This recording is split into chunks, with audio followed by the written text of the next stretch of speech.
Pessoal, bom dia, tudo bem? A gente vai dar sequência nos nossos estudos, começando agora a trabalhar com as equações do segundo grau com uma incógnita. Essa imagem que vocês observam é da página 54 do nosso livro. E nessa página ele traz para a gente a definição do que seria uma equação de segundo grau com uma incógnita. Toda equação que pode ser escrita na forma ax2 mais bx mais c igual a zero, com a, b e c números reais e a diferente de zero. É importante chamar atenção para isso, né? O a ele tem que ser diferente de zero. É chamada de equação do segundo grau com uma incógnita. A forma geral de uma equação do segundo grau é exatamente essa: ax2 mais bx mais c igual a zero. Pode ser que você tenha uma equação que é do segundo grau, mas que não esteja nesse formato. Para que você consiga deixá-la nesse formato, o que você vai precisar fazer é agrupar os termos semelhantes e, caso exista também alguns termos no segundo membro, é trazer todos esses termos para o primeiro membro. E aí você organizando, agrupando esses termos semelhantes, você vai obter a forma geral dessa equação do segundo grau. Nós temos aqui também que o a, o b e o c são os coeficientes dessa equação e o x a gente chama de incógnita dessa equação. Na linha de baixo, a gente tem um exemplo numérico. Ele traz para a gente que x² menos x menos 870 é igual a zero, e ele define mais abaixo, ele mostra mais abaixo quais são esses coeficientes. Nós temos aqui que o a é igual a 1, o b é igual a menos 1 e o c é o menos 870. Observe que o a ele é o coeficiente que acompanha o x ao quadrado. O b é o coeficiente que acompanha o x e o c é o termo independente, né? Bom, observe o seguinte: na equação x² menos x menos 870 é igual a zero, o coeficiente do x ao quadrado é o número 1, apesar dele não ser escrito, uma vez que não existe essa necessidade. O mesmo ocorre com o coeficiente do x, que é o número menos 1. E a gente não tem aqui escrito, mas a gente poderia escrever o menos x como sendo menos 1x, né? Bom, o termo c, ele é chamado de termo independente, uma vez que o termo independente, ele não está ligado, ele não está associado, ele não depende da incógnita x. Por isso que ele tem esse nome de termo independente. Outra coisa que a gente precisa chamar a atenção é para esse nome que a gente tem, que é uma equação do segundo grau. O que seria isso? Uma equação ela é do segundo grau quando os expoentes, o maior expoente das incógnitas dessa equação é o número 2, que é o que ocorre aqui na nossa equação. Observe que nós temos as incógnitas x ao quadrado, né, a incógnita x que está ao quadrado, e aqui nós temos a incógnita x, que apesar de não ter nenhum expoente com ele, seria o número 1. Né? Então, essa equação é do segundo grau, porque o maior expoente disponível nas incógnitas é o número 2. Se a gente tivesse uma equação que tivesse um termo x elevado à quinta, e esse fosse o maior expoente disponível, a gente teria uma equação do quinto grau. Bom, a gente precisa avançar, indo agora para a página 55, na qual o livro traz para a gente as equações completas e as equações incompletas do segundo grau. Bom, antes da gente definir as equações completas e incompletas, queria chamar mais uma vez a atenção para o fato que, quando a gente está trabalhando com uma equação do segundo grau, a gente precisa que o a ele seja diferente de zero. Por quê? Porque caso em uma equação desse formato nós tenhamos o termo a, o coeficiente a, sendo igual a zero, então ax2 vai se anular. E aí a gente vai passar a ter apenas uma equação que seria do primeiro, que seria uma equação do primeiro grau. A gente teria aqui bx mais cx igual a zero. Né? Isso seria uma equação, seria bx mais c igual a zero, seria uma equação do primeiro grau. Então, é importante que o coeficiente a seja diferente de zero para que, de fato, exista uma equação do segundo grau. Né?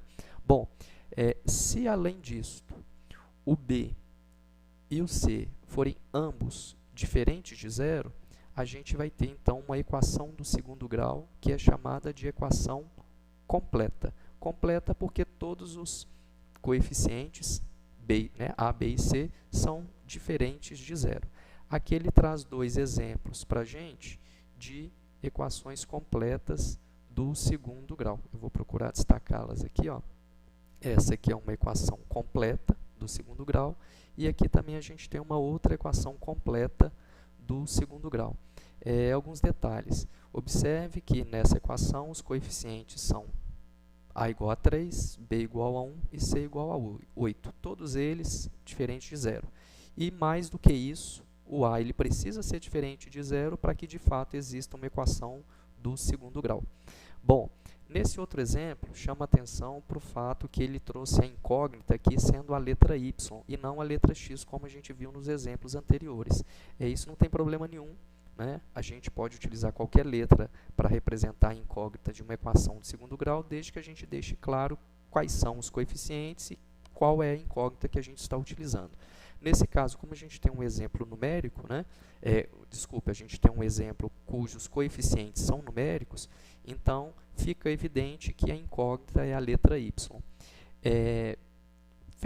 Comentado isso, a gente observa aqui que os coeficientes são menos 1, 3 e menos 2, e aqui nós temos dois exemplos de equações completas. Tá, mas o que seria uma equação incompleta? Uma equação do segundo grau ela é incompleta se pelo menos um dos coeficientes B e C é nulo, ou seja, se o B for igual a zero, ou se o C for igual a zero, ou se ambos forem iguais a zero, nós vamos ter uma equação do segundo grau que é incompleta.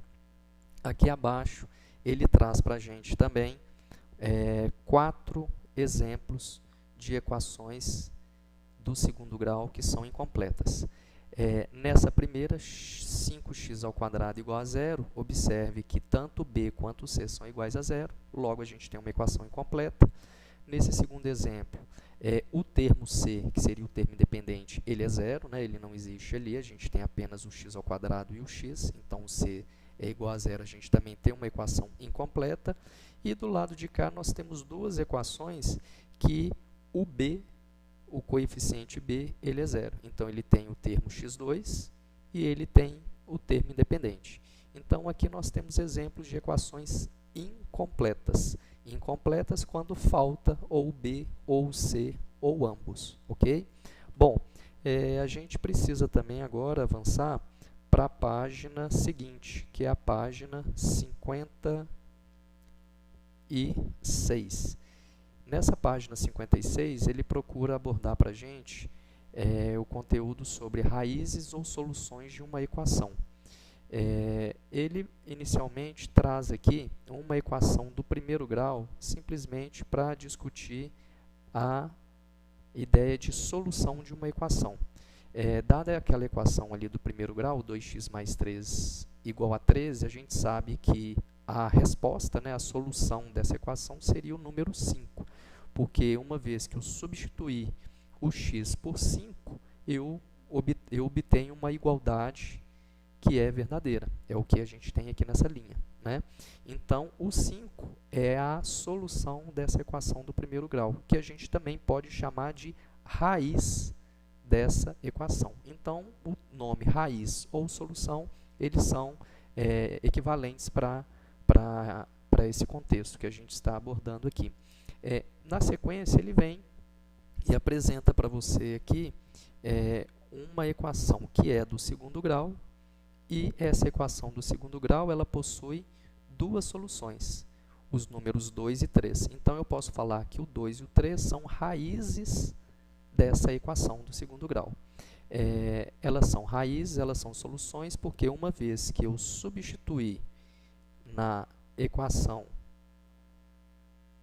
a incógnita por 2 ou então por 3, a gente vai ter uma sentença matemática que é verdadeira, né? Um outro detalhe, a gente usa uma notação para informar quais são as raízes de uma equação do segundo grau, como sendo x' e x duas linhas. Então, eu posso falar que o x' é 2 e o x' x' é 2 e o x duas linhas é o número 3. Ele traz também aqui para a gente uma observação, que é a seguinte: nem toda equação do segundo grau possui uma solução, né? Então, existem equações do segundo grau que não têm solução real. Ele traz aqui como exemplo x² igual a menos 4. Bom, para a gente poder resolver essa equação, a gente precisaria encontrar um número, ou encontrar números que, quando elevado ao quadrado, a gente obtivesse o número menos 4. Só que a gente sabe que todo número ao quadrado ele é positivo. Se você tem um número positivo elevado ao quadrado, o resultado é positivo. E se a gente tem um número negativo ao quadrado, o resultado também é um número positivo. É isso em se tratando dos números reais, que é o conjunto que nós estamos trabalhando.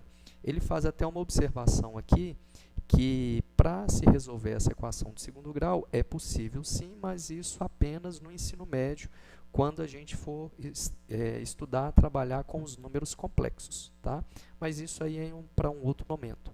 No momento que eu preciso é que vocês percebam que o termo raiz ou solução é equivalente e que a raiz ou solução de uma equação de segundo grau são os valores que tornam aquela igualdade matemática verdadeira, uma vez que eu substituo os valores de x por essas raízes, né? Como no exemplo aqui abaixo. Bom, grande abraço a todos. A gente segue com a próxima aula.